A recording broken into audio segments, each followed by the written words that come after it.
ditut. Nik estereotipoak baztertzen ditut. Zentzuz kontsumitu. Zure influencer onena, zeu zara. Kontsumobide. Eusko Jaurlaritza, Euskadi, auzolana.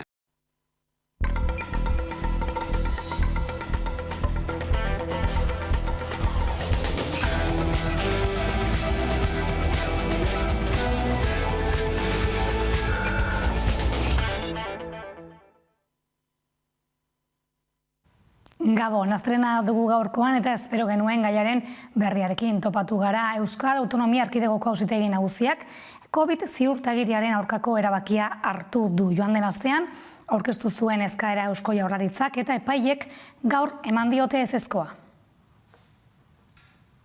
Iñigo Urkullu lehendakariaren gobernuak jatetxeetan eta aisialdirako eta dantzarako jarduerak eskaintzen dituzten lekuetan aurkeztu behar izatea nahi zuen, baina auzitegiak zenbait arrazoi eman ditu COVID ziurtagiria ez derrigortzeko. Adierazi dutenez, eskubide garrantzitsu askori eragingo liekela neurriak, hala nola, berdintasunari eta intimitateari eta baita ere biltzeko askatasunari, bestalde zifrak direla eta ez dira berdinak erkidego osoan eta horrekin ez da justifikatzen neurri bera aplikatu behar denik.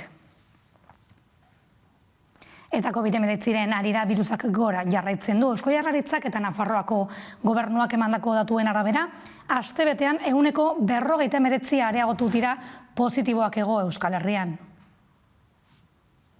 100.000 biztanleko azken 14 egunetako intzidentzia metatuak berresten du Gipuzkoakoa dela egoerarik txarrena bertan, 513 kasukoa da intzidentzia Nafarroan, 375koa, Bizkaian 189koa eta Araban berriz 176koa. Ospitaletan ere eragina izaten ari da goraldia, duela astebete baino 140 gaixo gehiago hartzen dituzte eta astebetean gaitza zuten 15 pertsona zendu dira. Eta gaia azalatuta gaurkoan Arnaldo Otegi EH Bilduko koordinatzaile nagusiak jakinarazi du EH Bilduk babesa emango diela Espainiako 2022ko aurrekontuei. Aspaldidanik geneukan irekiak negoziazio esparruak Madriden, gero Mertxek azalduko duen bezala, eta negoziazio esparru horietan aurrerapenak egon dira, argi eta garbi, eta negoziazio esparru horietan bereziki eskertu nahi dugu Eskerra Republikanarekin batera egin dugun aleginak, eta baita ere, hainbat alorretan, Podemosek gurekin ere egin duen aleginak eskertu nahiko genituzke eta gainera mahai gainean jarri. Esan dezakeguna da azken aste hauetan aurrerapenak egon direla eta gaur mahai politikoak erabaki bat hartu du. Eta erabakia da Espainiar aurrekontuei baietz bozkatuko diola tokatzen denean. Hori da gaur hartu dugun erabakia. Ardura guztiarekin, ikusita aurreratu dugun guztiarekin, gaur esan dezakegu definitiboki Euskal Herria Bilduk baiezkoa emango diola Espainiar Estaduko aurrekontuei datozen egunetan. Akordio zabala da, lortu duguna, lurralde eskaera eta inbertsio sozioekonomiko oso garrantzitsuak biltzen ditu. Espainiako gobernuarekin negoziazioak hasi genituen lehen egunetik, herritarrei hitza eman genien arduratsuak eta eraikitzaileak izango ginela, baina baita ere zorrotzak eta exigenteak. Erantzunkizunez jokatuko genuela agindu genien eta esandakoa betetzen ari gara. Akordio hau Euskal Herritarrei hitzemandako lan konpromiso eta borondate politikoaren emaitza eta fruitua dela uste baitugu. Gaur, beraz, albiste onak eman dizkiegu Euskal Herritarrei eta pozten gara horregatik. Askotan esaten dugu, eskubideetan irabazten dugula, guztiok irabazten dugula gainera Euskal Herria Bildu akordiotan dagoenean eta hau ere horren adibidea da. Posten gara, beraz, Euskal Herritarron bizitza hobetzeko tresna baliagarria izaten jarraitzeagatik, posten gara, milaka eta milaka Euskal Herritarrek gugan jarri zuten konfidantzari erantzuten jarraitzeko gai izateagatik ere, eta Arnaldok adierazi duen bezala akordio honek, eta bere baitako konpromiso eta neurri sozialek estatuko aurrekontu orokorrak onartzera garamatzate Kongresuko aste honetan bozkatuko diren bozketetan. Posi gaude, herritarrentzat aurrerapen sozial eta ekonomiko garrantzitsuak ekarriko dituen akordio on bat lortu dugulako, Euskal Herritarren bizitza hobetuko duten akordioak dira, gure hitza eman genuen, gogor lan egingo genuela horren alde eta gaur jakinarazi ditugu neurriak konpromiso horren emaitza ere badira. Eta Bildurekin gaudela, larunbatean 1000 pertsona batu ziren Bilbon, koalizioak independentziaren alde antolotutako manifestazioan. Nazio feminista, sozialista, burujabea, ekologista eta parekidea. Aldarrikatu zuen Arnaldo Otegik.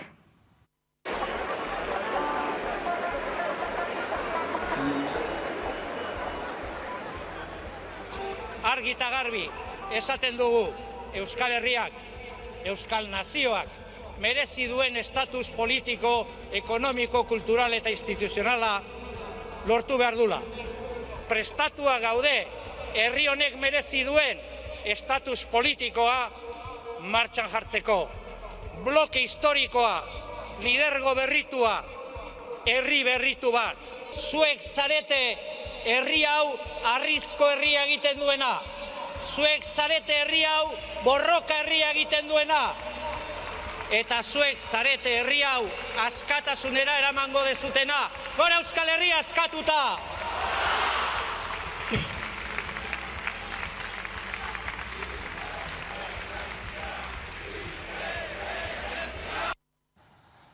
Bestetik Euskaraldiak badu hurrengo urterako data. 3. edizioa 2022ko azaroaren 18tik abenduaren 2 izango da. Atzo aurkeztu zuten Iruñean, itxez ekiteko garaia lelopean.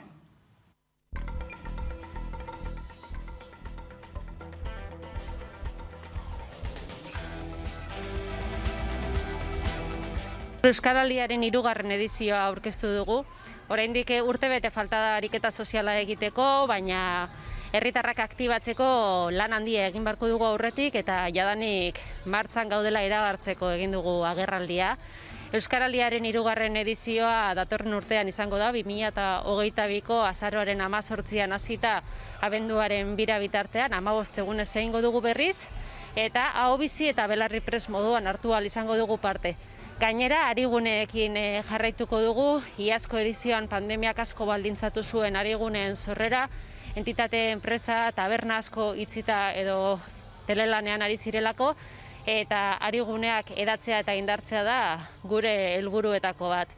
Bilatzen dugun beste helburu bat da eraginkortasuna areagotzea eta ahobizi eta belarri prestek urrats berri eta esanguratsuak eman ahal izateko tresna berriak edukitzea. Norbanako bakoitzak lorpen indibidualak izatea.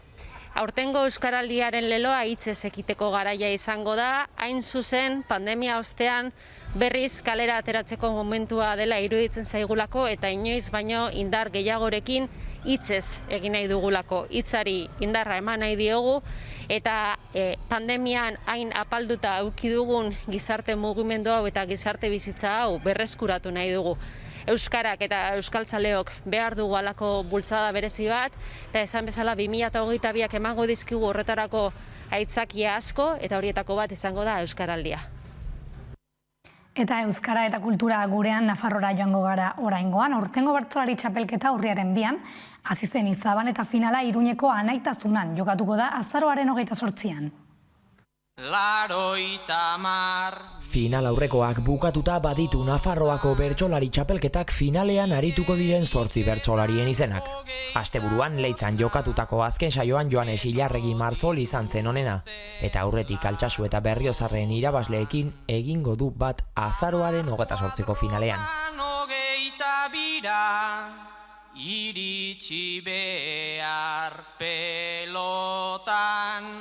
Hain zuzen, Eneko Lazkoz Martinezek eta Julio Soto Ezkurdiak irabazi zituzten Altsasuko eta Berriozarreko saioak urren ez urren. Final aurrekoetako 3 onenekin batera beste 5 bertsolarik hartuko dute parte Iruñeko Anaitasuna kiroldegian jokatzekoa den finalean. Aipatutako 3 saioetan lortutako puntuazioaren arabera banatu dira gainerako 5 txartel horiek, eta hurrengo bertsolariek eskuratu dituzte. Leitzako final aurrekoan kantatutako Xavier Silbera Etxebarria eta Eneko Fernandez Maritxalar, Berriozarreko saiotik Saio Alkaizaguailar eta Josu Sanjur Joaltzuri, eta azkenik, Altsasukoan 2. postua lortu zuen Xavier Ilarregi Marzolek. Ezinata desgastea, egunerako ogia. Hala, bide luzea egin ostean 8 horien arteko lehia jasoko du Anaitasuna kiroldegiak datorren astean, larun batean hilako 28. Alaitz Rekondo Ferrerok eta Ander Aranburu Arriolak gidatuko dute finala, eta sarrerak eskura daude dagoeneko bertsosarrerak.eus atarian. Gogoratu beharra dago, irabazleak Nafarroako txapela janzteaz gain, zuzenean lortuko duela 2022an jokatzekoa den bertso txapelketa nagusirako pasea ere.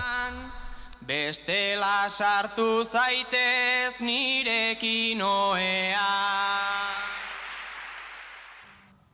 Talbistegiari amaiera emateko kiroletan jarriko dugu begirada. Asteburuan zehar bizizandakoaren informazioa batu egin du gure lankidea Iker Aginakak hurrengo bideoan. Horren ostean, elkarrizketari ekingo diogu, beraz, ez mugitu.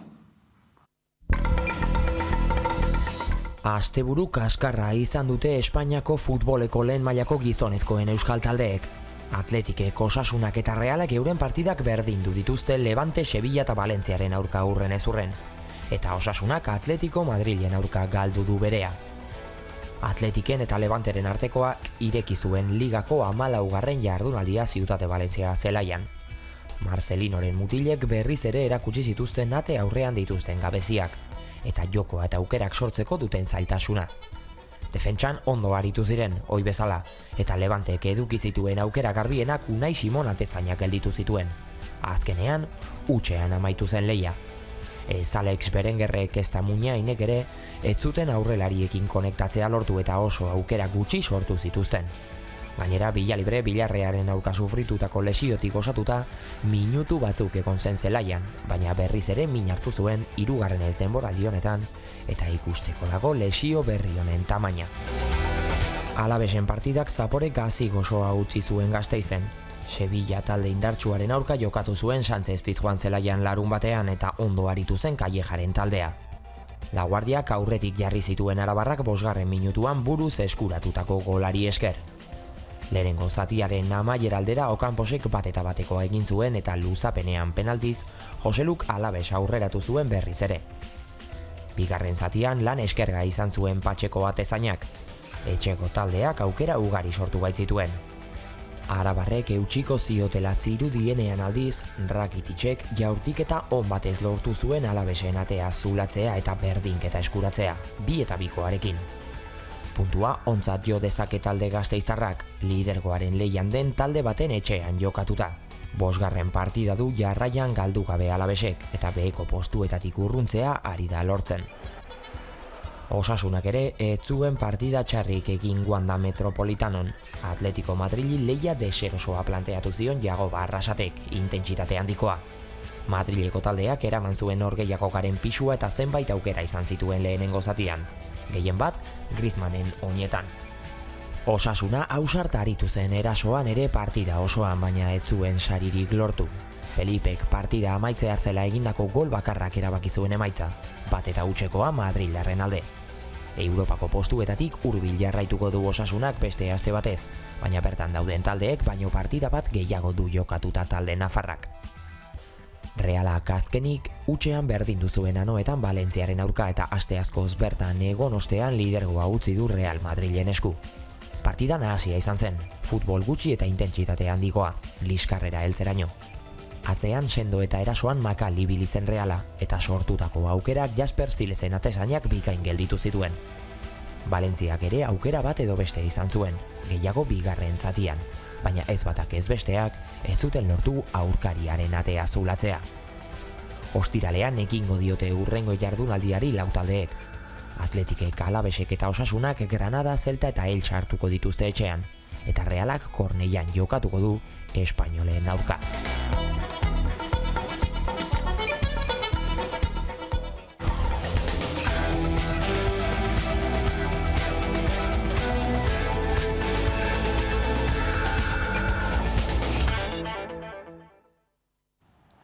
Atzo sormene egitazmoa bukatu egin zen honek, kulturaren sormen arloko egitazmo berritzaileen plaza izateko borondatea dauka Galdakaotik Euskal Herri osoarentzat bideratzeko. Ikus ezagun bideoa.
Aurtengo edizioaren impresioak, sentsazioak eta bizipenak kontatzeko gurekin dugu Gotzon Barandiaran. Gabon, Gotzon? Gabon, bai, zuei. Gotzon, sormene amaitu berri da. Konta iguzu, nola joan da bigarren edizio hau? Bueno, atzo amaitu genuen gaueko 8:30 behatzietan eta balorazio zehatza egin behar dugu eragile askoren artean, sormen egin dugulako hainbat eragileren artean, baina sentsazioa ona da. Guk hasieratik esan genuen gure datozen 2-3 urteetarako eta gehiagoetarako apustua dela euskarazko kulturgintzaren transmisioan eragitea. Ez bakarrik horretan, baita ere sorkuntza sustatzen eta plazak eskaintzen euskarazko kulturgintzari eta komunikabideekin lan egiten eta hezitzaileekin lan egiten ere bai. Baina lehenengo inpresioa oso ona da. Uste dugu eragile askoren artean egin dugun elkarlan hau, elkarlan honek oso bideo pare bat daukala, hasieratik esaten dugun bezala dena daukagu irabazteko, bai Galdakaon, bai Galdakaotik eta itsasora begira bizi den Euskal Herriko ia herenaren zati horretan eta orokorrean Euskal Herri osoan ere bai. Eta orduan, ari gara apurka-apurka kulturgintza ulertzeko eta bizitzeko eta lan egiteko modu bat proposatzen eta badirudi astiro ari garela, errotzen ari dela, ikuspuntu hori, eta hori da guretzat importanteena, kulturgintza ulertzeko eta bizitzeko ikuspuntu berbera eta sinkronizatua elkarbanatzea eta adostea eragile askoren artean. Bai, hori zan hurrengo galdera, agian norbaiteke ez duelako ezagutzen. Zuk zure hitzez zer da, eta zergatik sortu zen sormene? Euskarazko kulturgintzak saleak behar ditu, ez dauzka sale nahikoak, ez Galdakaon, ez Euskal Herri osoan ere, eta orduan guk hasieratik Galdakako udalari, hau Galdakaoko udalaren ekimen bat baita, Galdakako udaleko euskara zerbitzuaren ekimen bada, eta alde horretatik uste dut nabarmendu behar dela, erakunde publikoek euskarazko kulturgintzak dituen gaur egungo behar izanekin bat egitea, goratu eta nabarmendu egin behar dela, ez baita ohikoa. Eta orduan guk beraiei proposatu geniena izan zen, Euskal Herri osoan euskarazko kulturgintzan ari garen hainbat eragileek daukagun kezka, ez daukagula sale nahikorik, eta hori egin behar dugu ekosistema bezala pentsatuta, eta lan ildo batzuk, eta helburu jakin batzuk adostuta, eztabaidatuta eta sinkronizatuta. Eta sormene da euskarazko kulturgintzari eskaintzen zaion plaza berri bat, kultura dira azpide guztiak aintzat hartzen dituena, eta batez ere emakume sortzaileen lanak nabarmendu gura dituena, eta datozen urteetan euskarazko kulturgintzaren transmisioan, euskarazko kulturgintzaren ezagutzan, hau da gure kulturgintzaren historia eta orainaren ezagutzan oinarrituko dena, baina batez ere euskara sortzeko grina transmitituko duen ekimen bat izateko jaio da. Bai, elkarlana aipatu egin duzu, zeintzuk dira zuen lan ildo horiek? 4 lan ildo ditugu, oso markatuak eta etengabe ari garenak azpimarratzen, ez direnak gureak bakarrik, hau da, gu gatoz euskarazko kulturgintzaren gaur eguneko egoera zein den ezagutzetik, hainbat eragilerekin urte askoan lan egitetik, 2016an egin genuen Aiaraldean Jalgi izeneko ekimen bat, eta hor elkartu ginen Bertsozale elkartea, Topagunea, Euskal Herriko Antzerki Zale elkartea, Otxenea eta Aiaraldea komunikazio lehioa orduan zena, gaur egun Aiaraldea ekintzen faktoria ere badago, eta hor egin genuen irakurketa komun bat, eta esan genuen, ez dago euskarazko kulturzale nahikorik, orduan behar duguna da kulturzale horiek sortu, eta gu proposatzen ditugu 4 lan ildo bada, sormena sustatzea modu etengabe eta sistematiko batean, personaren garapen integralerako ezinbestekoa delako, besteak beste. Bestea da plazak eskaintzea euskarazko kulturgintzari, hedabideekin elkarlanean lortzea euskarazko kulturgintza Euskal Herritar guztienganaino helaraztea, hori baita arazo oso larri bat, gu kultur konsumitzaile bezala, kultura espanyol, frantzez eta ingelesa konsumitzen dugu batez ere, ez dugu inolako aleginik egin behar kultur eduki horiek etengabe egunero uholde bat bezala jasotzeko, eta laugarren lanildoa da transmisioa.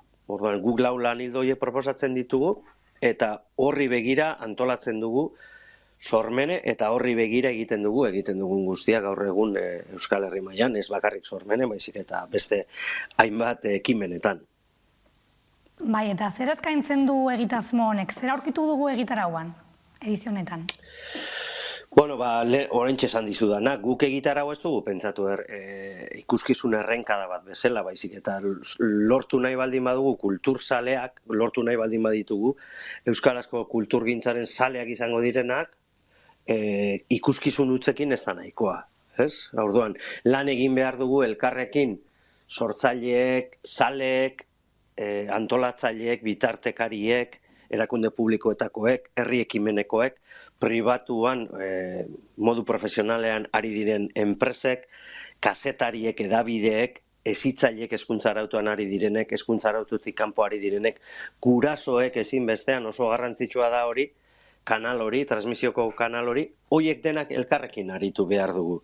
Eta sormenek eskaintzen duena edo proposatzen duena da kulturgintza ulertzeko modu hori. Hau da, programatzea ez da nahikoa. Eskaintzea ez da nahikoa. Kultur emanaldiak. Bertara joango den herritarra saletu egin behar da. Eta saletzeko herritar horrek ezagutu egin behar du zer egiten den euskeraz. Eta gaur egun euskal herritarren gehiengoak ez du ezagutzen euskeraz zer sortzen ari garen.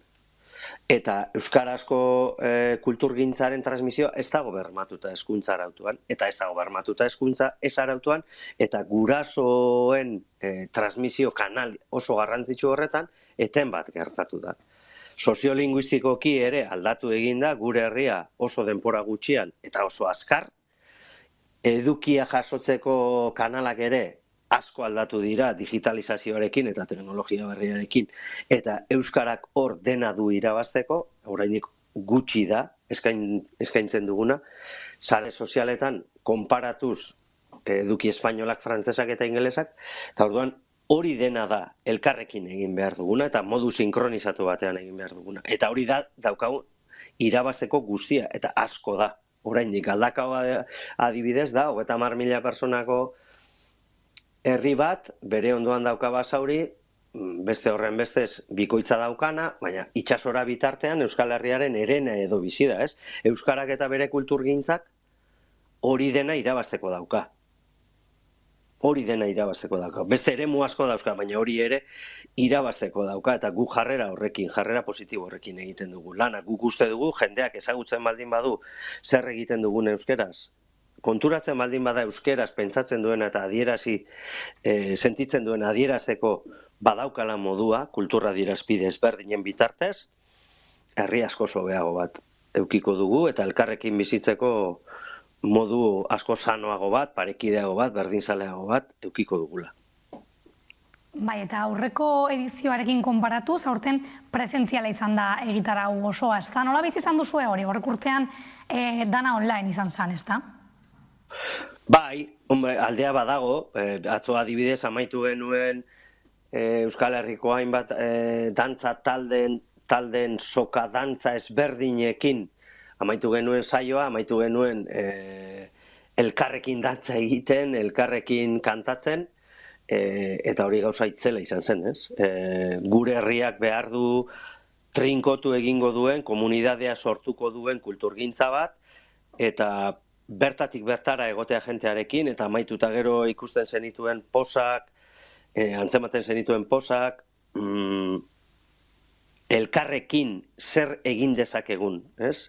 Zertarako gai garen konpartitze hori, bertatik bertara, hori digitalak, virtualak, telematikoak ezin du ordezkatu. Eta herri bat egin behar baldin badugu bertatik bertara egin beharko dugu, eta sare sozialak fisikoak izan beharko dira batez ere.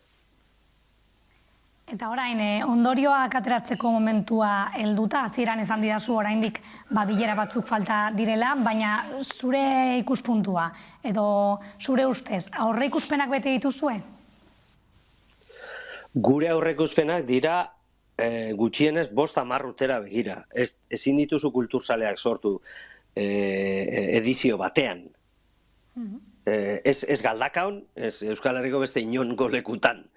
Orduan, kulturzaleak sortu behar baldin badituzu, egin behar duzu patxadaz, egin behar duzu ekosistema bezala pentsatuta, egin behar duzu sinkronizatuta, egin behar duzu eragile askorekin, egin behar duzu errespetutik, begirunetik, aitortzatik, eta zenbakietan ito gabe. Uste dut, izarren eta zenbakien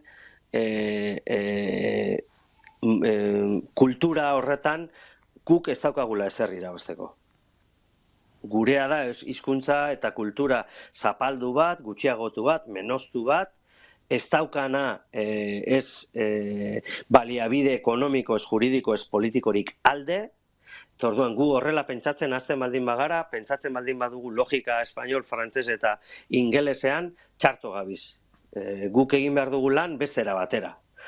Beti egin dugun bezala, auzolanean eta elkarlanean eta sinergietan eta aliantzietan sinestuta. Eta ez dutu gabe. Gure bidea da astiro-astiro etengabe eta helburu batzuk markatuta askoren artean adostuta. Orduan, iaztik ona salto handia eman dugu.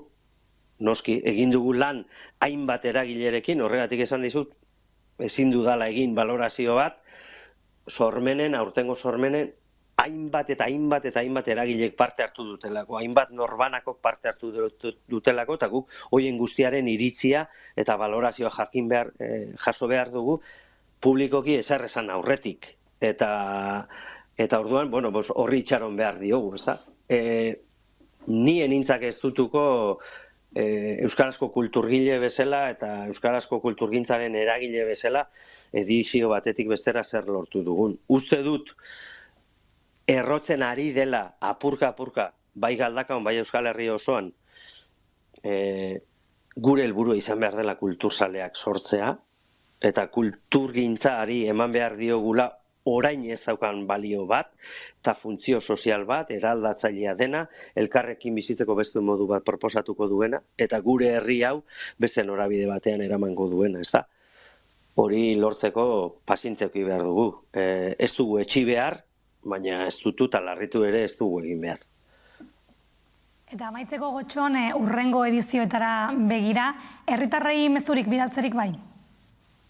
Herritarrei, galdakoztarrei, etengabe esaten ari garena, sormene eurena da. Galdakoztarrena da, eta Euskal herritar guztiena da. Eta behin eta berriz errepikatu dugun bezala, sormene da sorkuntzen Galdakaoko plaza. Hau da beste plaza bat. Euskal Herrian beste hainbat eta hainbat eragile ari dira, hainbat plaza antolatzen eta proposatzen euskarazko kulturgintzarentzat eta euskararentzat. Eta herritarrei nik dei egingo nieke, barneratu dezagun guztiok ere euskaran eta euskarazko kulturgintzaren etorkizuna gaur orain ere, ez, baina etorkizuna gure esku dagoela, ez dela bakarrik kulturgile ona, sortzaile ona edo sale ona, antolatzaile zuena komunikabideena edo hezitzaileena, baizik eta herri oso batena da, ez? Ezin da herri bat egin kulturgintzarik gabe. Kulturarik gabeko herririk ez dago eta ez da inoiz egon, eta ardura guztiona dela. Iruditzen zaitez, ardura sama gabe. Sama dela ulertu gabe, esan nahi dut. Ulertuta elkarrekin bizitzeko askoz modu sanoago bat, eraikitzaileago bat, irudimentzuago bat, eta anitzago bat dakarrelako kulturgintzak, inongo dudarik gabe, ez? Besterik gabe Gotxon, mila esker zuen lanagatik eta mila esker gurekin tarte hau pasatzeagatik. Eskerrik asko zuei. Hurrengo arte, bai. Hurrengo arte, bai. Eta zuek ez mugitu, Nafarrora joango gara segidan, izan ere, klik batean, Amaia Eliza Goienekin hortik bueltan zorazaldiari ekingo diogu, ez galdu. Behar bada galdetuko duzu, zer da ipuingarria? Zerk izan behar du ipuingarri? Liburuaren jaia dugu hori. Ipuinak hau eta belarriz belarri mugitu nahi ditugu. Eta asmo horrekin, haur eta gazte literaturarentzako unibertso txiki bat sortu dugu Iruñako Alde Zaharrean. Ipuinekin amesten duzuenok, Ipuinekin bizi zaretenok, jakin mina duzuenok, guztiok gonbidatzen zaituztegu parte hartzera. liburuak esaldietatik eta marrazkietatik harago doaz. Bidaiak dira. Mundua. Eta jendea ulertzeko formulak. Eta partekatzen direnean, Esperientzia kolektibo berdingabea da. guk zuekin ospatu nahi dugu Ipuinaren jaia. Eta azaroaren 4tik 7 11 aukera izango ditugu. Tailerrak, Kontaketak, liburu aurkezpenak, aholkularitza, eta sorpresa ugari. badatorru da azkena. Eta harekin liburuaren jaia, Zatoz, ipuingarria izango da. Azaro hasieran, lehenengo asteburu hortan, ospatu genuen jaialdia da, liburuaren festa ditu genion. Gure helburua zen, Iruñarrian unibertso txiki bat sortzea, haur eta gazte literatura horri emateko, espazio bat eta jendearen aurrean ikusarazteko. Ze handitzetan eskolan edo liburutegietan gelditzen da aur eta gazte literatura hau, eta guk nahi genuen, hiriaren parte izatea, Eta, bueno, 4 egunez ibili ginen, Kondestableen eskolekin eta geltokin publiko anitzago batekin, eta iazki izan da esperientzia bat oso ederra, eta zerbaiten hasiera, eta hori ere polita da. Azkenean etorri ziren ipuin ezberdinen egileak, eta ederra da ze egileak etortzen direnean ohartzen zara liburuaren atzean zenbat gauza dauden. Eta guretako ere garrantzitsua zen ikustea zergatik, nola, ze prozesu egon den ipuinaren atzean edo liburuaren atzean, eta azkenean ere garrantzia eman nahi genion Euskal Herrian, Euskal Komunitatean pertsona unitz daude, ipuinen alde, ahozkotasunaren alde, ilustrazioaren alde lanean egunik egun. Eta haunditzetan konstientzia hartzen dugunean zer dagoen gibelian, askoz ere gehiago baloratzen ditugu gauzak, Eta hori ere, hortarako ere espazio bat utzi nahi izan genion gure jaialdi hortan liburuari. Irudiaren munduan bizi gara gaur egun, eta batzuetan ere ofizio bakoitzak jakin behar du kokatzen garaian garaiko errealitatean, Guk kontatzerako orduan ez ditugu normalean liburuak erabiltzen, baina sinpleki bi konturengatik. Liburu ilustratuak eskola guztietan erabiltzen direlako, beraz handitzen gure papera ere bada erabiltzen ez den hori edo gutxien ikusten den horri fokoa jartzea. Baina, bertze alde batetik, konstiente gara, ze garaitan bizi garen, eta batez ere horregatik dire garrantzitsuak batzutan formakuntzak, Ze materiala erabili behar balin baduzu, erabili ezazu ongi. Eta gertatzen den algunekin, zoragarria da, ze nik uste dut ilustratzaileek bilatu dutela espazio bat zeinetan landu dezaketen haunditz bere lana, Eta gaina baloratua izango den ze gaur egun bada. Orduan, orain gure papera da ohartzea ilustratzaile baten marrazkien atzean badagoela istorio bat, ez direla marrazki simple batzuk, edo adibidez, lehengo ipuinetan zegoen testu bat, eta testuan agertzen zen eszena bat zehatz-mehatz agertzen zen marrazkian, gaur egun ez. Orduan, aurrei, nire ustez, eta helduei eta nerabei erakutsi behar diegu liburu hartzen eta ikusten zer dagoen. Eta hori lan bat da, hori ez da bapatean egiten, hortanko behar da denbora hartu, ipuin hartu, aztertu, koloreak, zergatik kolore hauek, zergatik forma hauek, eta hori lortzen dugunean, lortzen dugu bertze unibertso batera salto egitea, Eta historioa bertze magnitude batean ulertzea. Orduan, nire ustez, gaur egun badugula olako aukera material onakin lan egiteko, horrei ere eskaini behar dugu zaunditzetan, nik ez dut alako TikTokik ez ezer, baina ikusi izan ditut, 30 segunduan benga, eta Instagramen edo superraiskar pasatzen ditugu irudiak. Eta irudi bakoitzaren atzean badago zerbait, orduan akaso erakutsi behar diego aurrei erraten. Ados, irudiekin gozatu nahi duzue munduaz, ongi, baina ikusi irudia, ez zazu pasa. Eta orduan, hori ere garrantzitsua da, eta ipuinak badute orain hortarako aukera, eta gaina erritmo bat askoz ere goxoagoa, ze azkenaldean gure gizartea haina ezkardoa, gu ere ez gaudela bat ere sinkronizatuak, ze ez da normala gizartea haina azkar joatea eta gu haina azkar ibiltzea, Orduan, ipuinak ere badira, gure egoera natural hortara bueltatzeko ezakit nolako helduleku bat. Eta ala bazan edo ez bazan, sar dadila kala bazan. Eta atera dadila 11 telebistako plazan.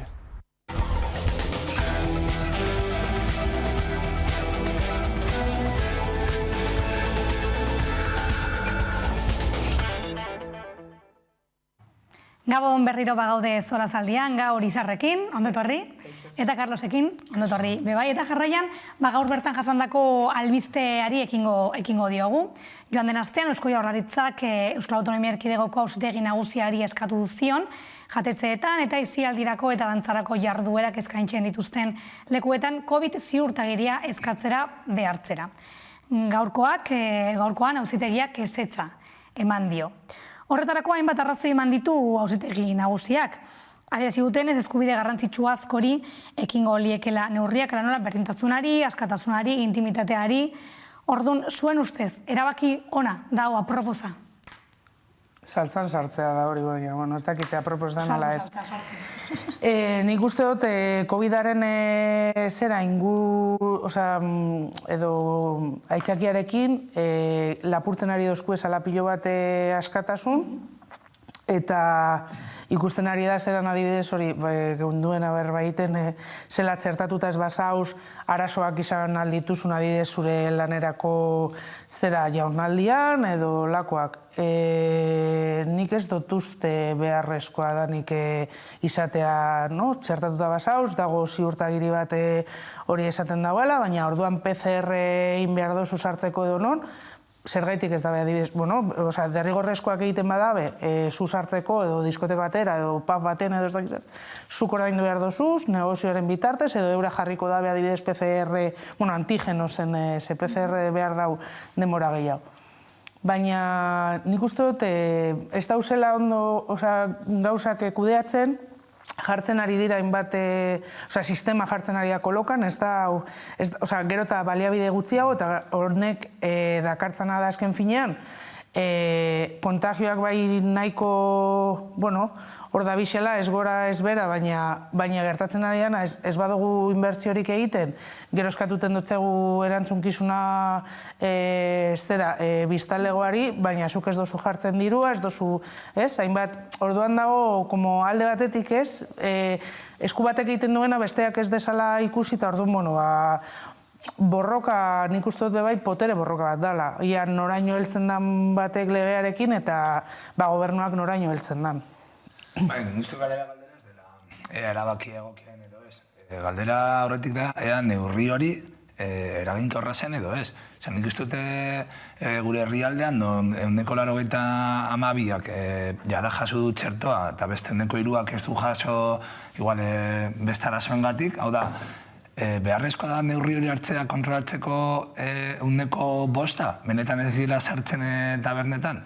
Nik ulertzen dut, beste herrialde batzuetan bultzatzeko txertoa, honako neurriak ere hartzea, baina gure kasuan eraginkorra da benetan, suposatzen duen lankargarekin bertako langileen txateta horrela, nik uste dut, ez zela oso eraginkorra alde batetik, eta gero nik eskatzen dagoena da, zentzu horretan, kritikotasun faltatu dugula, aurrekoan eman zelan eztabaidan, bakarrik Podemosek botasun iritzi hori, Bilduk esan zuen, agian bai, baina beste baldintza batzuekin zuk epatu duzun moduan, sartzea bestelako baliabide batzuk, baina guzti dut hori, atzean dagoena hori, ez gaudela jartzen benetan edo azaltzen populazioari zentzu diren neurri eraginkorrak.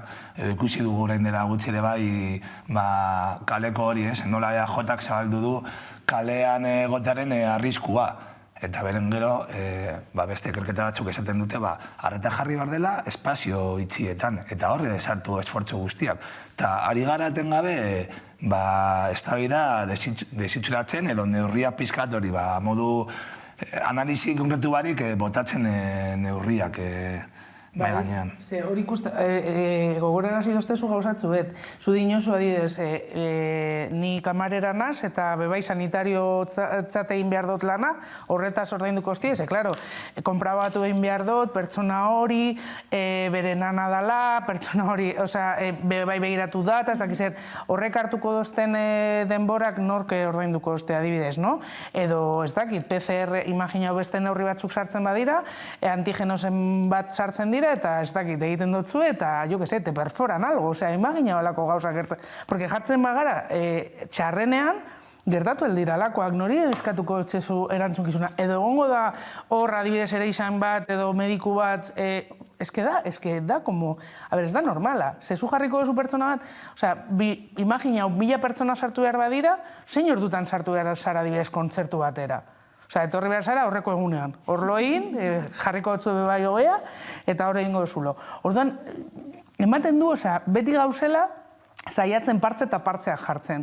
Baina ez neurri zehatzik, gero hartzen dugu adidez beste erkidegoetan ikusten duguna, baina gero ez dela aplikatzen, adibidez Andaluziak eskatuten dago, eta hainbat lekutan, ez dira eskatuten hori COVID-en paperak sartzeko pafetara eta holan, da orduan, da, como, zergetik behiratu nahi ditugu beste erkidegoetara, baina ez dugu gurea eta gurean behar dana, eta horren gainean hausnarketa bat egiten. Orduan da, bueno, nik ez dut ulertzen. Gero niretzako ere bai da, berriro esaten dut, ez jartzea horreta benetan, hau da, epaiek esan dute, ez? Nahiko inkonguntea dela, eskatzea aisialdian doazenei pasaportea, baina bertako langilei ez. Edo, ez, esan dugunean kontagio gehienak eman direla lan esparruetan, hor ez dago neurririk. Jugun gaitezke lanera, orain etorri naizen moduan metroz, jende beteta, eta hor ez dago arazorik. Baina horreta jartzen dugu, fokoa jartzen dugu aisialdian. Berri ere bai, errua kokatzeko gure buruan, aisialdia, baina gero beste neurriak lan esparruetan, zaintza esparruetan, hor ez dago neurririk.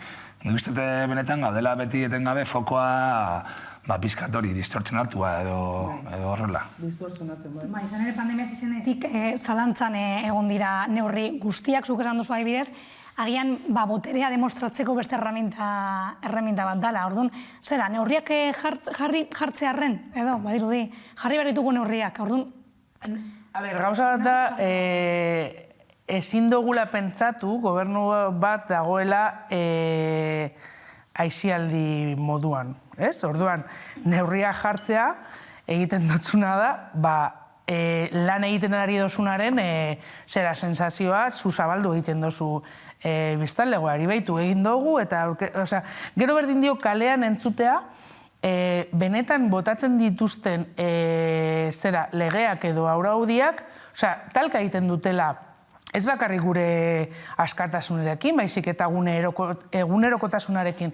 Zu dinozuna, ez lan eremua, ez garraioetan, zuk itxaron behar dozu 2 metrotara, baina gero momentuan sartzen zara, eta ia bestearekin musukatzen ari zara. Orduan, ez dau errefortzurik adibidez garraio publikoan.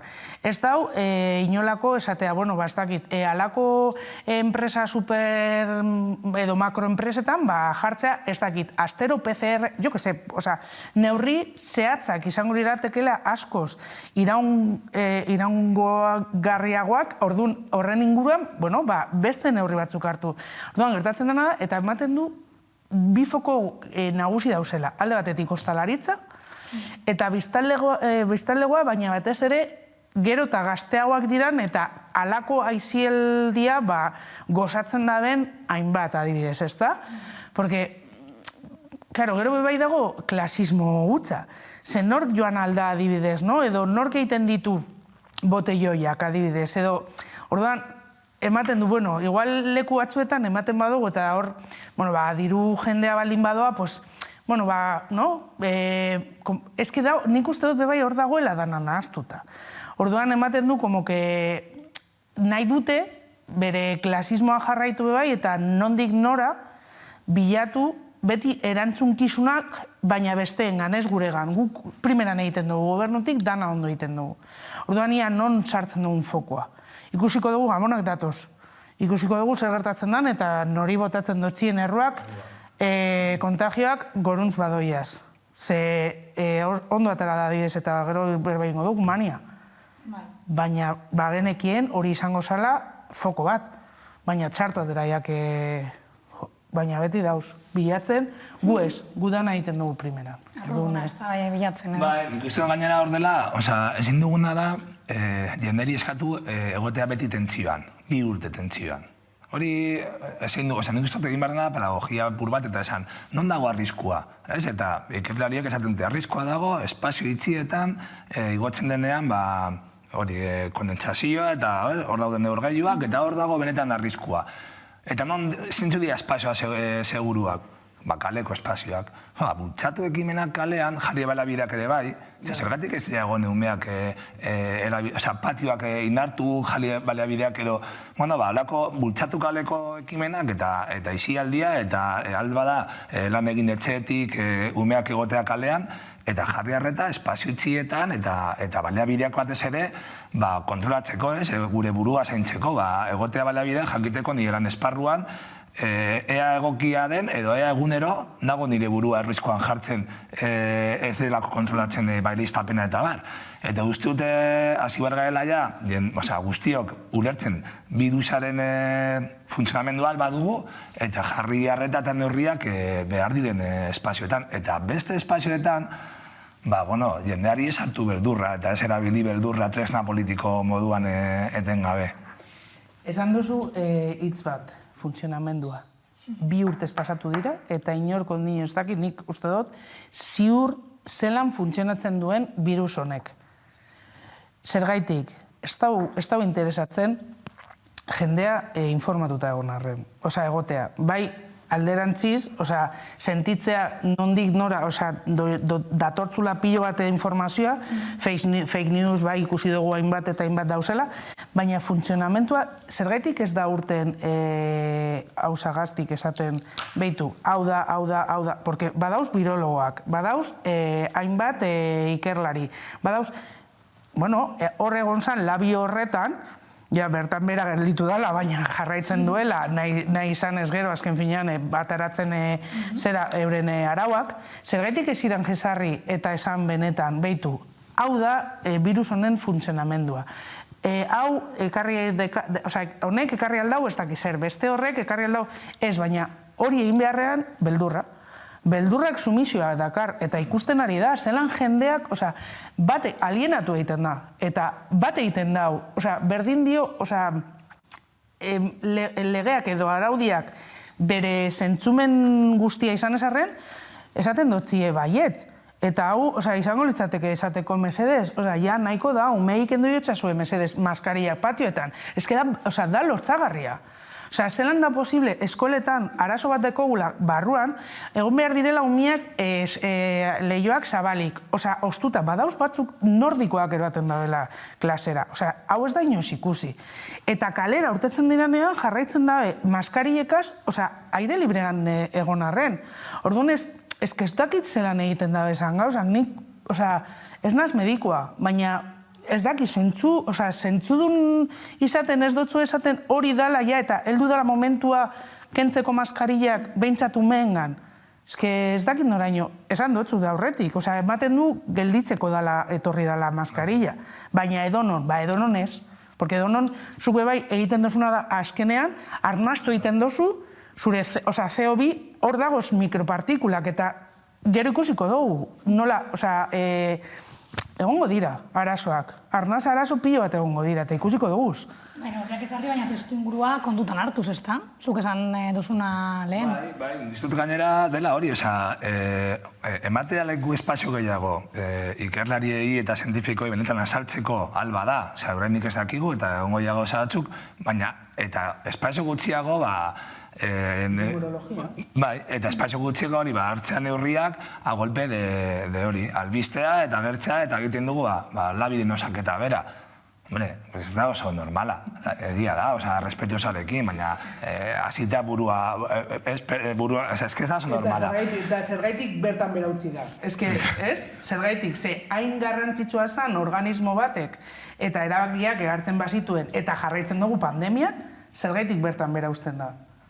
Bueno, hori da, ez da pote batekin hartzen. Gabonak datoz, eta Eusko Jaurlaritzak eta Nafarroko gobernuak emandako datuen arabera, beste datu bat dator, badugu gurean ja, astebetean 59 areagotu dira positiboak Hego Euskal Herrian. Errudunak urtengo dira alde guztietatik, gu herritarrok izango gara errudunak, nola egin aurre horri? Zer egin dezakegu? Zer egin, gertatzen dena da, 4., 5., 10. bat etorri aldala, baina neurriak, ez badira benetan, horri aurre egiteko, eta klaro, orain datorre bait, zertatu gaituztela, baina orain antigorputzak bera doia zela, 4 edo 6 hilabete bitartez, orduan da, izango da como la gripe campaña. Bueno, venga, egingo dugu urtero. Ez dakit, porque eske bestela, baina azkenean, nork egin aldau, zergaitik, zen olako ondorioak ekarriko ditu txertaketak, azken fina, ez dago ikerketarik horren gainean, eta egin diren ikerketak izan dira gizonen inguruan, baina ez emakumeen eta zen olako eraginak izaten ari dituzten. Zerto horiek gure gorputzengan. Eta honetaz, adibidez, ez dau inork berba egiten. Oso jende, inork ez, baina badau oso jende gutxi honetaz berba egiten, eta nigura do jakitea zen olako eraginak izango ditu COVID-en txertoak 5 edo 10 urtetara. Emakumeongan, guztiongan, baina, por lo que me toca. Nik uste dut, lehenengo bizi behar garela. Hori da, ez, gaude hemen bizitzeko. Orduan, bizitza duin bat eraman behar dugu, eta hor barruan daudere bai, kudeatzea, animikoki nola gauden, eta bai, nik hori garrantzitsua dela.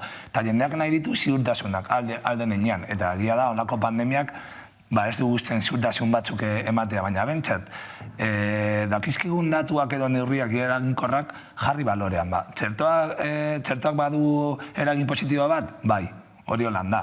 Esan dute, baduela eragin positibo bat, hori jarri balorean. Baina kontran, ez badago inongo oinarri zientifikorik, ez bultzatu beldurra eta ez bultzatu, nik uste ardurarekin jokatu barko genuke, hasita arduan politikotik, baina baita ere komunikabideak eta horrela, eta 2 urte eramagu ja honekin. Bara momentua, hartzeko gaia ere beste modu batean, eta benetan lantzeko apur bat pedagogiarekin, eta horian iritzia. Ez sortu da paranoia hutsa, eta jarraitzen dugu adidez, ni alergikoa naizela, adibidez, estulka egiten duzu edo hasten jatzu mukiek hasta holan, eta jendia begiraten dutzu, infernutik urten basina moduen.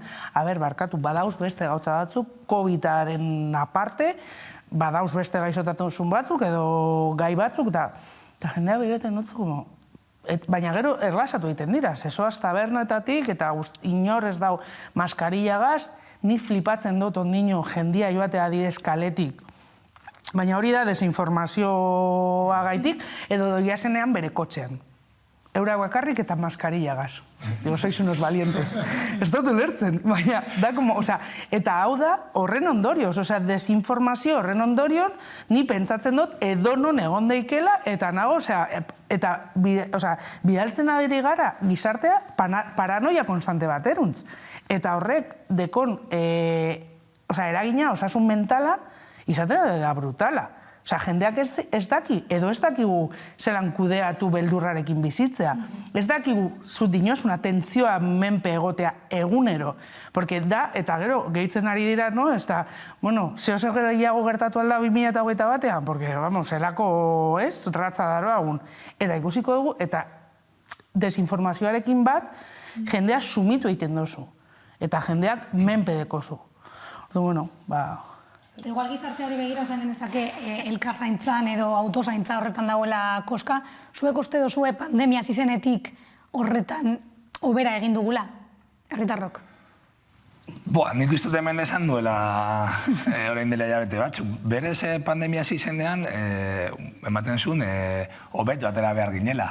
Egia da, bai, hemendik hau...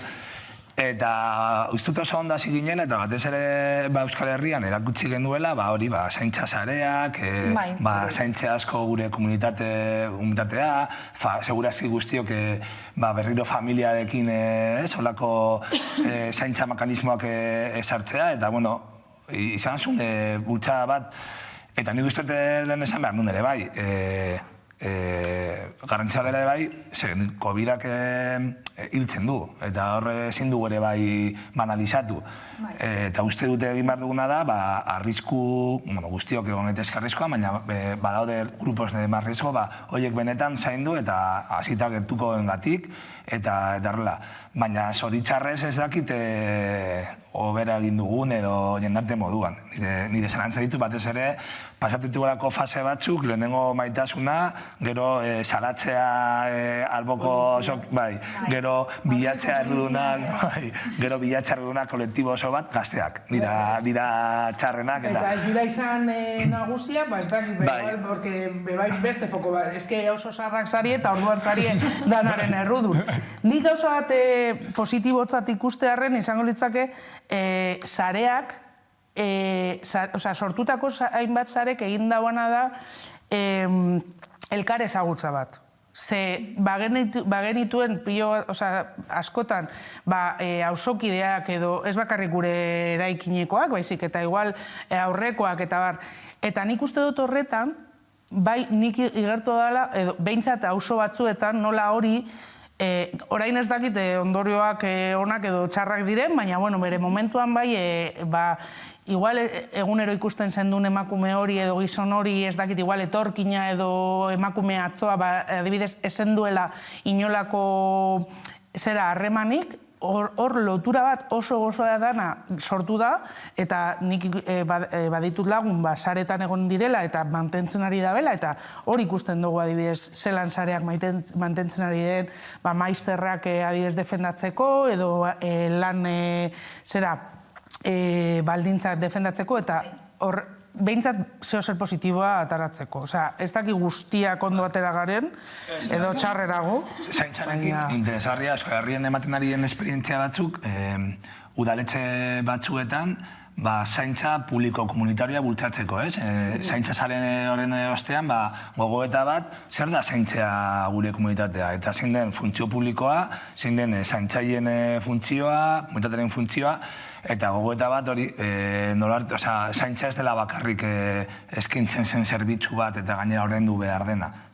Horren inguruko gogoeta eta horre bide batzuk irekiko dira behintzat, pentsatzeko beste modu batean nola zaindu... Baina pentsatzeko, baina ez ordaintzeko, ez dau ikusten ari gara zelan, badauz pilo bat emakume greban bilatzen bere...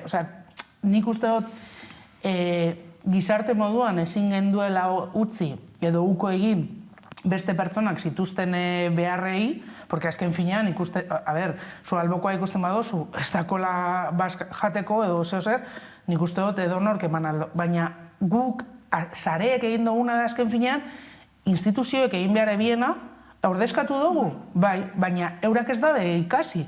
Porque ematen da, haustura hori gelditu da hor, sareak sortu dira, ze ondo.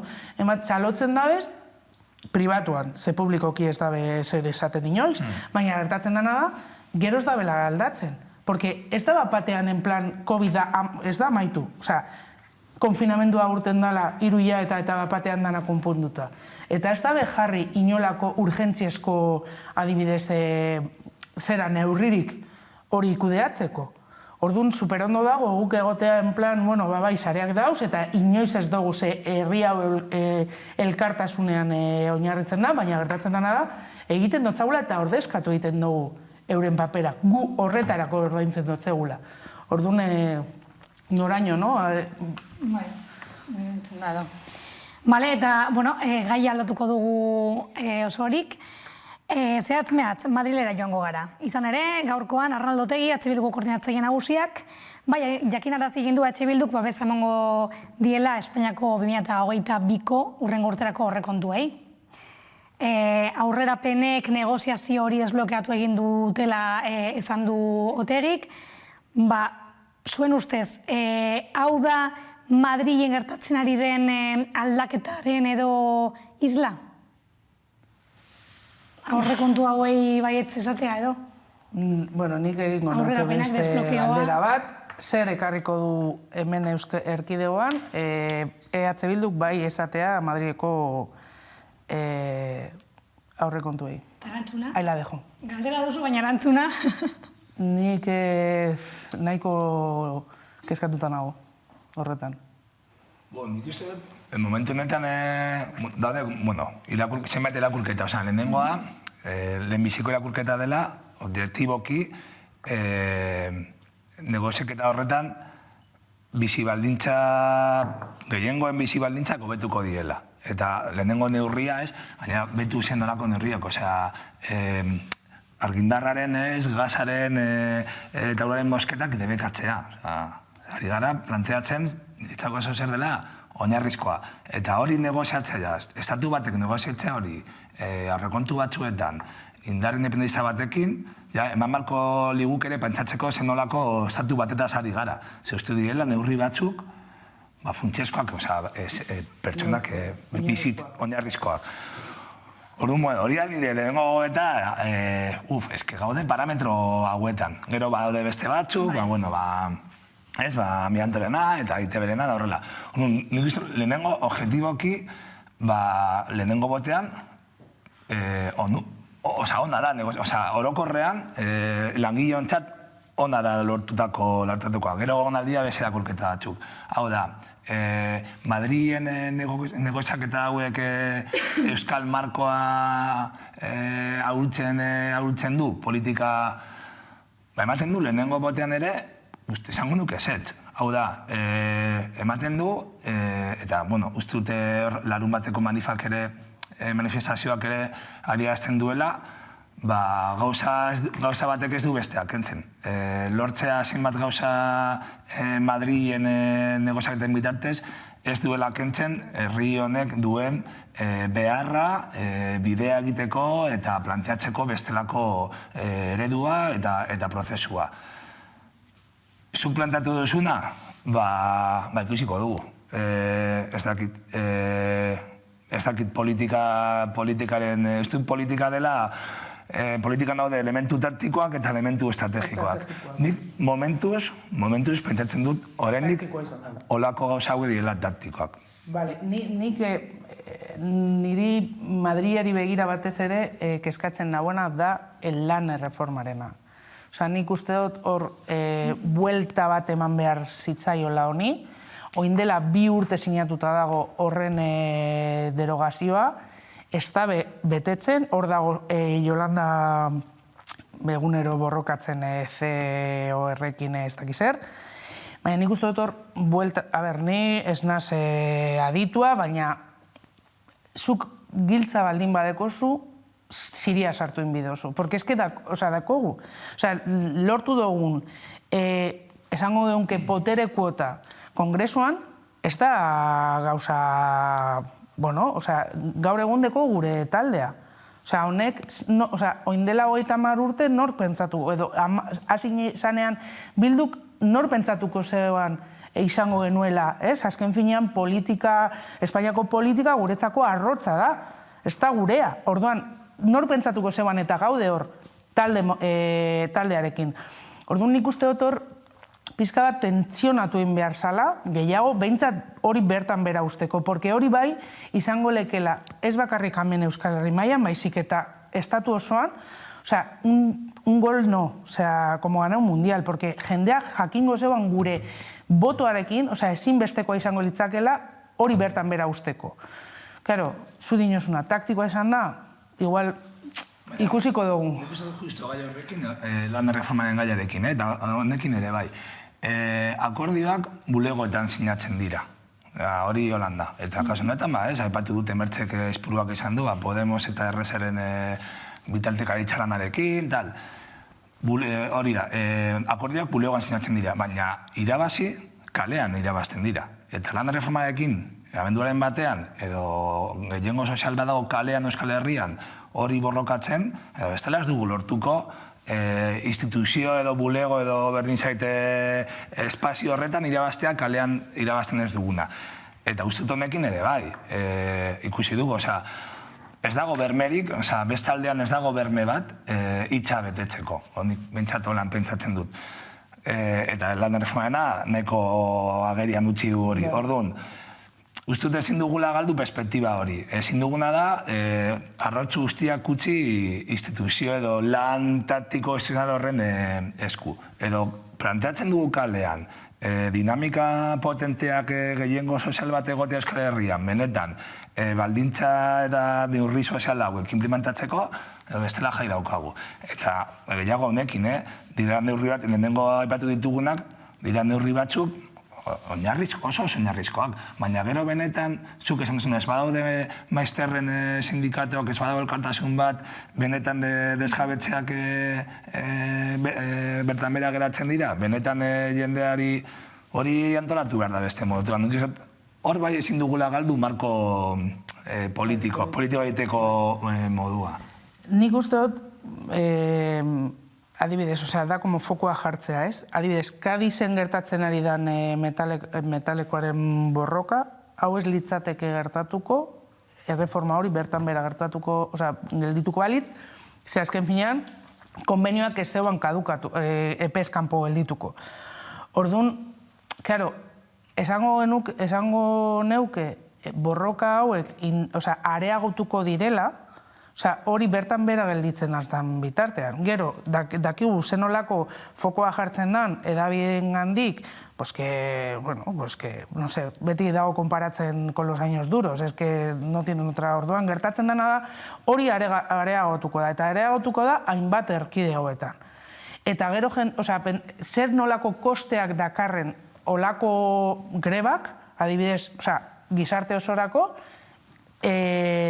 dirutzaren aldetik, eta ematen du ez dutela. Jendea etzuk, jartzen bautzazu soka bat lepoan, jendea mugituko da. Orduan jartzen ari zari eta lan erreforma soka bat da. Eta hori mozten ez da neinean, hauek ikusiko dutugu egunero. Orduan nik uste dut, ikusiko dugu estrategikoki, baina hori nik uste dut pizkatzu bat eman behar ziola buelta bat, baina zer dakit nik. Zuk komentatu adibidez, borroka kalean egin behar dela borroka, eta adibidez larun batean manifestazioan ikusi genuen hori, ez da, Otegik esan du, nola esan du, indar erakustaldia izan zala. Izan zen? Izan zen.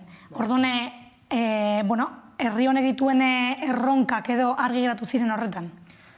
Nik uste manifestazioekin daude elementu dinetzako nahiko posgarriak, nik uste erakustaldi bat izan zala, eta holan mundu guztiak hori onartu duela. Interesgarria dela, uste lehenengo aldia izan aldela, Bilduko lako deialdi bat egiten duela, eta gero, herri honetan, planteatzen dela lako deialdi bat klabe propositiboan. Hau da, indarrak biltzeko proiektu politiko baten alde, eta ez horren beste erantzun bat emoteko. Aurreko ziklo politikoan, indar erakustaldi gehienak ziren erantzuteko eraso batzuei, edo, igual ez da holan, baina niretzako posgarria dela ikustea badagoela gaitasun bat biltzeko jendea klabe eraikitzaile batean. Aldarrikatzeko proiektu politiko bat eta herri honen behar edo nahia. Eta hori niretzako oso interesgarria da. Ni jarriko nota emozionala. Oso polita izan zen. Ez bakarrik polita, oso emozionantea izan zen. Ikustea zelan elkartu ginen berriro, zelan errekonozidu ginen berriro bilatzen eta jendea pio bat ezaindu zala manifestaldian, que hori bebai da aipagarria eta zoriontzekoa. Zen neurri guztiak bermatu ziren, ordune horrek zuk esan dutzuan, azken finean ez itzala izan aitzaki bat esateko behitu hauek dira suspertu egiten da bienak kontagioak. Klabe politikon EH Bilduk 45.000 pertsona inguru batzea hori da arrakasta brutala. Ez du pentsatu behar, ez dela presoen mania azken finean, ez?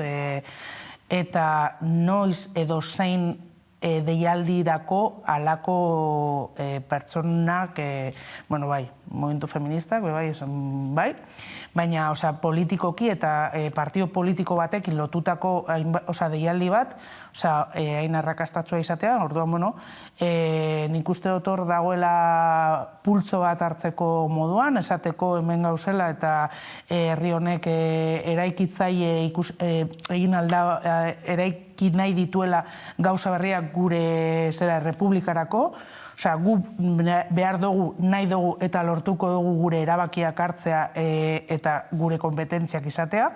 Orduan, bueno, esan bezala lortu arte, ekin egingo dutzagu, egurre eta aurrera. Orduan, niretzako, bueno, ni oso zoriontzu urten nintzen manitik, bueno, hor dago azken finean, egunero egiten ari dugun lanaren zera hasia. Orduan, ondo. Hori da, Goska, olako manifestazioa ikustea bai, haibezuk esan dozuna, indarra emoten digu borrokatzen jarraitzeko edo, ezta? Bai. Eta, bueno, instituzioei begira ere. Niretzako gainera daude beste, egia da, edukiek ematen zuten bakoitzak ere bai arrazoi batengatik juteko, edo, bueno, bera hori ere bai ustute interesgarria dela, ez? Anistasunetik ere planteatzea ere bai olako indarbilketak, baina niretzako daude bi elementu positiboak edo bata da planteatzea manifestazioaren eguna azaren 20an. Hau da, osateko ere bai, Santi eta Josuren memoria hor egotea, ez? Eta, errelato batetik eta esatetik, hemen batzuk egon direlako bagaude eta egongo dira, eta hori uste dut dela positiboa, inoraztu barik bidean, eta aitortzen ere Brouard eta Muguruza moduko pertsonei ere bai, egin zuten lan politikoa, eta hori izatea bea puntua. Eta gero ere bai, amaieran, oso interesgarria ez, ustut Arnaldo berak plantatu zuela hitzartzean, urrengo paso dela bloke historikoa, zait asko gustatzen definizioa, baina esan beharrean, Bilduk lortu du hau, eta lortu dugu, eta planteatzea urrengo estadioa dela jende gehiago elkartzea. Asmoa ez da elikatzea sigla bat. Eta momentu horretan, 5.000 pertsonekin, berdin zait, egotea Bilbo beteta, eta dela normalean edozindar politikoak egingo luke, goaz, aprobetsatzera eta esatea, ez que ambizioa ez da hemen amaitzen, ez da amaitzen sigla batzuetan, ambizioa joan behar da, herri bezala, aratago, eta jende gehiago elkartu behar da honetara. Eta, iruditu ziten ere bai, etorkizuneko bizio oso potentea. Eta eskuzabala ere bai. Nik amaitzeko esango dut, ez bakarrik ondo urten nintzela, baizik eta proiektu honek sortzen duen hainbat alderdietan auskura horretaz oso horren nagoela. Porque badakigu, beti dagoela zain gu porrote egiteko, edo itxaroten. Orduan, horrek, eta gainera zu dinozuna alde batetik Santi eta Josuren oroimenean, baina bebai fetxa klabe, zera diktadoreak hil zan bere momentuan, orduan esatea gu jarraitzen dugu, zuk saiatu arren gure herria suntzitzen, hemen jarraitzen dugu, zure hil ziren urte urrena izan zala, eta gu hemen gaude ez goaz inora, eta horrek sortzen dagoen auskurean niri plazerrutza ematen duzte. Plazer horrekin geratuko gara, onaino garko saldia mila esker gurekin egoteagatik, eta zuek gogoratu bihar hemen egongo garela berriro, gaueko 9:00 laurden gutxitan gakoak saioan. Mila esker eta gabon.